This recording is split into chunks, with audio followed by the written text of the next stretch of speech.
Hey everybody, welcome back to the channel. Today we've got a head unit upgrade for a 2008 Audi A4 from REEIIO. Let's check it out.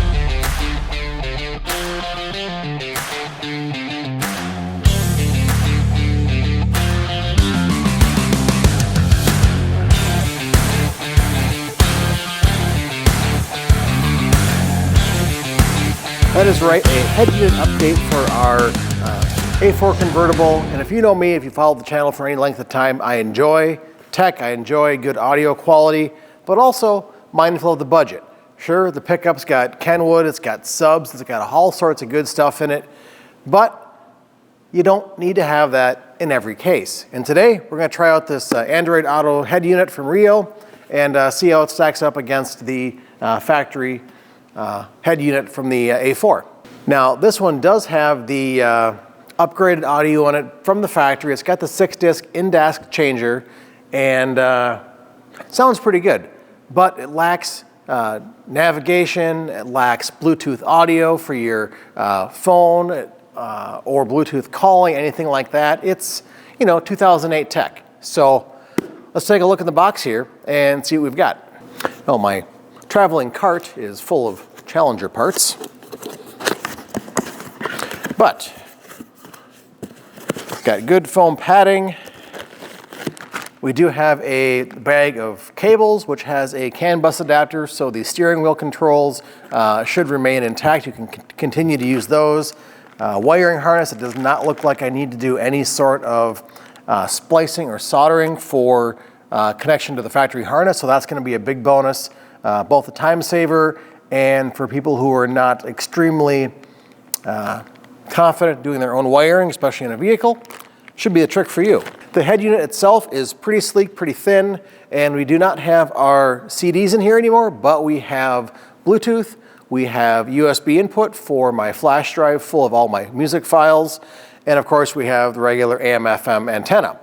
There are options here for camera as well. I do not have a backup camera, but that option does exist. So let's go ahead, take a look at the Audi and try to get that existing head unit out.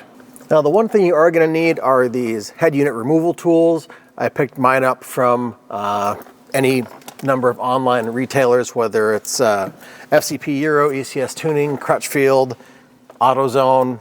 They all have them. They're a couple of bucks. But you do need 4 of them to release the locks. And hopefully it'll come out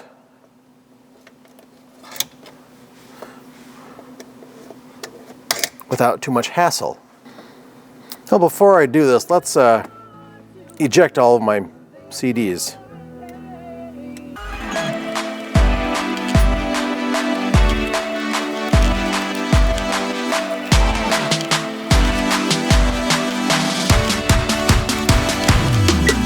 Now, hopefully these just pull out. I don't think there's any sort of other locking things behind here. Your model may vary. All right, this is being a little problematic for me, but for most people, it should come right out. We've released the clips inside. Once I get it out, I'll show you, and it should just pull out. But it's not, so for me, I'm gonna be a little spicy and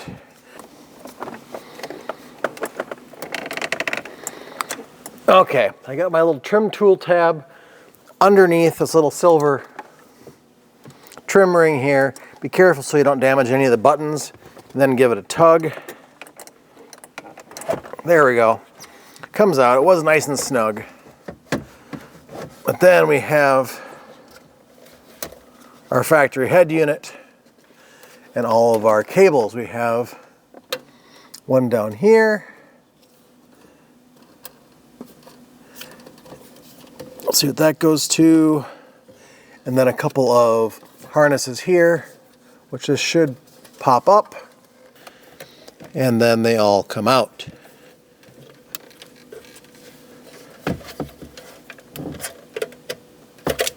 There we go. One big harness here, like I said. And then you've got one here for likely your antenna. I can show you here these little pins here. As you push your removal tool in, it pulls the little fingers back. So there we go. Those are all out like they should be. Let's grab our new radio. Let's see, we have our connections for our USB. Those are going to come in handy. I have to figure out where to route them up into the glove box here for my thumb drive. But they plug into the back of the head unit. They do only go in one direction.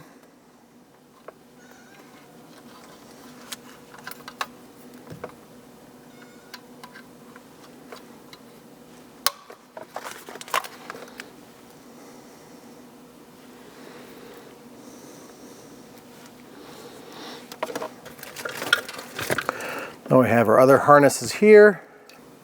Got one here if you're going to use your backup camera, which we are not hooking up at this time. You've got this one here if you have an external amplifier set up, microphone, whatever. And depending on what version of head unit you've got, there's a couple of different wiring plugs to try out. We'll look at which one's going to suit us, I believe. There we go, it's a bigger one. You can release that, everything plugs in here, clamps back down, and is seated. And then we have a couple of plugs that go into the back of the stereo. Here is our antenna. That plugs into one of these.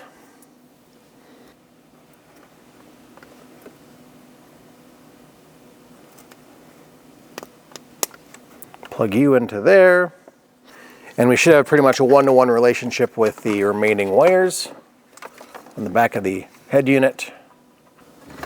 Here we have our CAN bus adapter.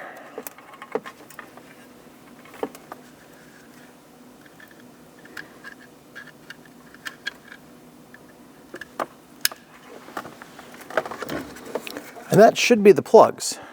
So we had to plug in our antenna for the radio. In a perfect world, everything sits back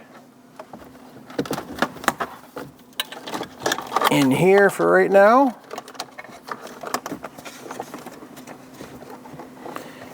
And so far the fitment looks darn near spot on in terms of being factory.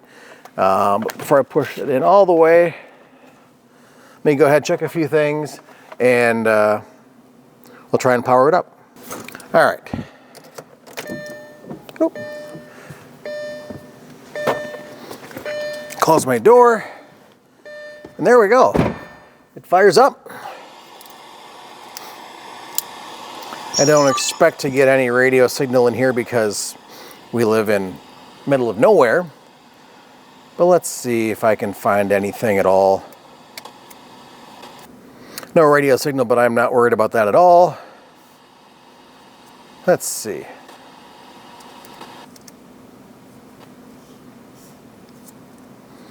Let's look at my mode.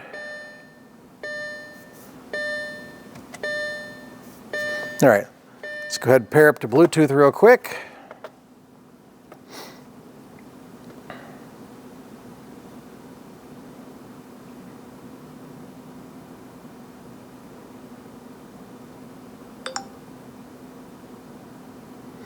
There we go, I can find the car, pairing.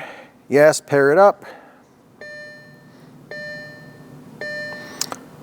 Let's go find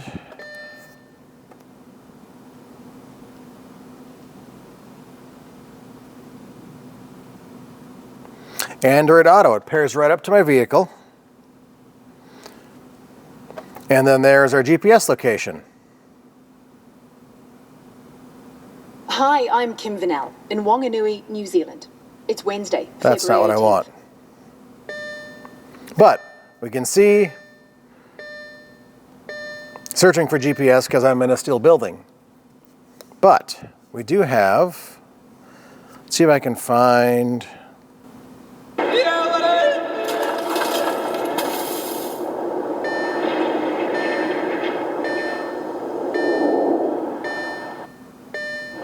Hey everybody, what's going on? Tim here at Doc's Autos, and today we're going on a little road trip. I had a buddy of mine reach out to me. All right, we've already got paired up to our audio, playing, of course, Doc's Autos. And plenty of options here to go through and configure. Let's pause this real quick. I'll probably pull this off.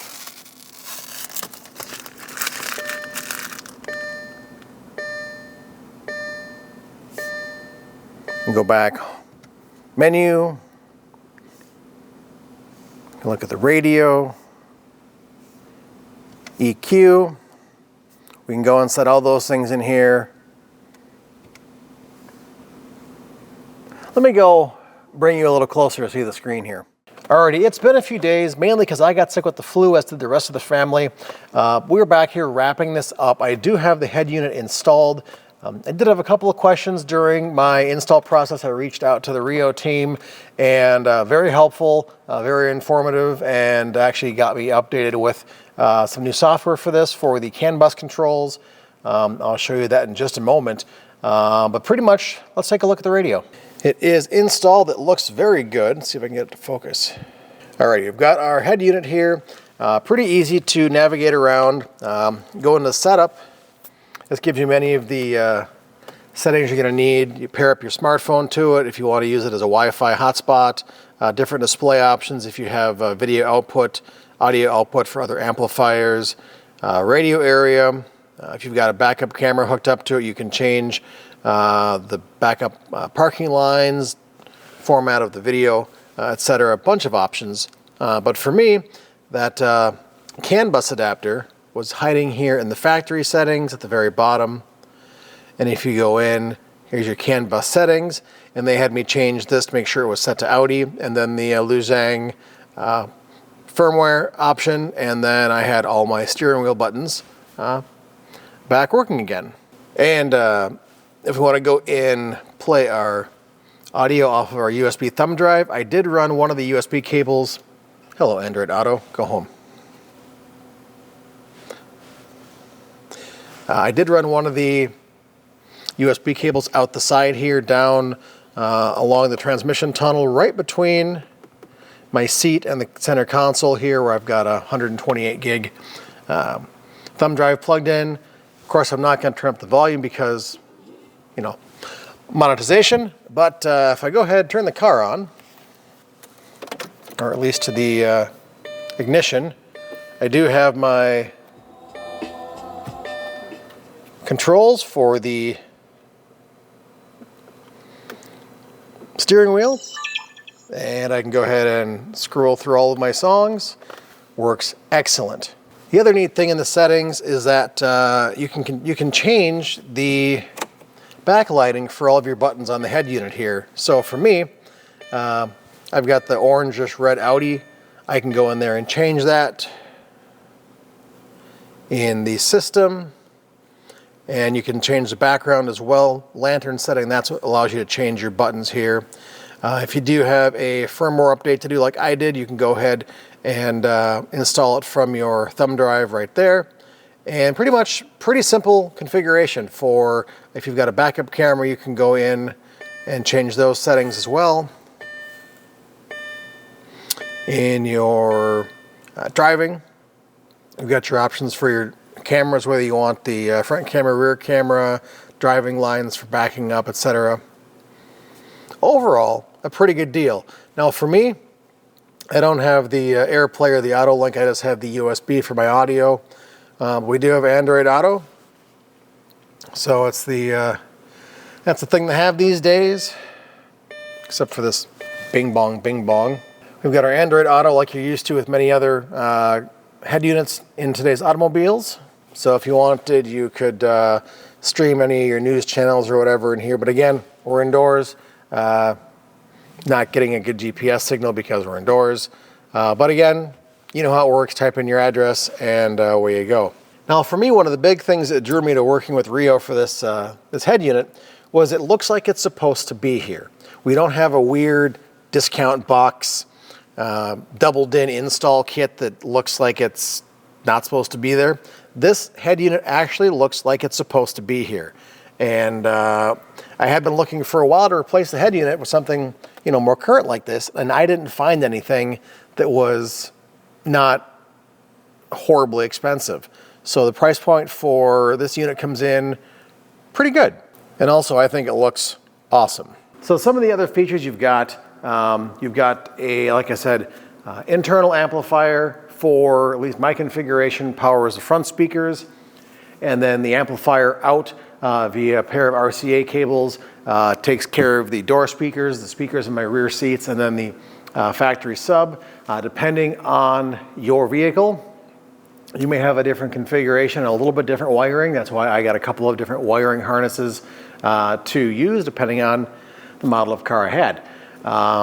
You've got EQ controls in there. I think it was a 16, 18, lots of band EQs for getting the most optimal sound quality for your specific system. For me, I'm going to have to figure it out once we're driving, because sitting still, the tweeters in the dash are pretty bright, so we'll see if those fade out once we're going down the road. And again, being a convertible, you're going to lose a lot of your low end, so you don't want to blow out your speakers by cranking up the bass. But lots of configuration there for your EQ. Like I said, you've got your Apple CarPlay, your Android Auto, the USB thumb drive that I'm using. You've got the options for additional cameras. You can hook it up, of course, like I said, for Bluetooth. So if you wanted to put a microphone, you can hook up a microphone as well to the unit. The kit I got was pretty much a bare bones. I could have built onto it with the additional camera, microphone, whatnot if I wanted to. But again, summer cruiser, I really don't have the need for it, especially with in a convertible. Trying to talk on a convertible, much less on the phone, that's not going to happen. So just the base head unit here so far is working out for us pretty well. So I'm excited to get out and drive it, get a little more use out of it, and as we go through the summer here, I will certainly post some updates on how I'm liking it, getting things adjusted, so you can also reference that as well. So if you're looking for a well-priced, pretty well-optioned head unit for an older vehicle like mine here, and also they've got stuff for newer vehicles too that maybe your car didn't come included with an Android Auto or any sort of a premium head unit. They've got plenty of options. I'll drop a link below. But overall, I think for the use that I'm going to get with this car, again, I'm not going to go through and put another monster stereo system with subs and other non-factory equipment. That's probably about as far as I'm going to go with this, unless I happen to blow out one of the speakers, in which case I'll replace with something comparable. But this is a fun summer cruiser. It doesn't need to have, you know, thousands of watts of power, but I did want it to have some current stuff like USB audio. Yes, I can stream it from my phone via Bluetooth, but extra drain on the battery. Audio quality is not there. And when I'm driving, I kind of want to put the phone away and not have to scroll through songs. So having the USB thumb drive with the steering wheel controls retained and also adding in the Android Auto for navigation, that's awesome. So I'm going to drop a link below if you want to look at something for your vehicle. And I am looking forward to getting some use out of this summer. So thanks to REEIIO for sending this out to me to review and install. I hope you've enjoyed it, and let me know if you have any questions, and we'll see you real soon in the next video. Take care.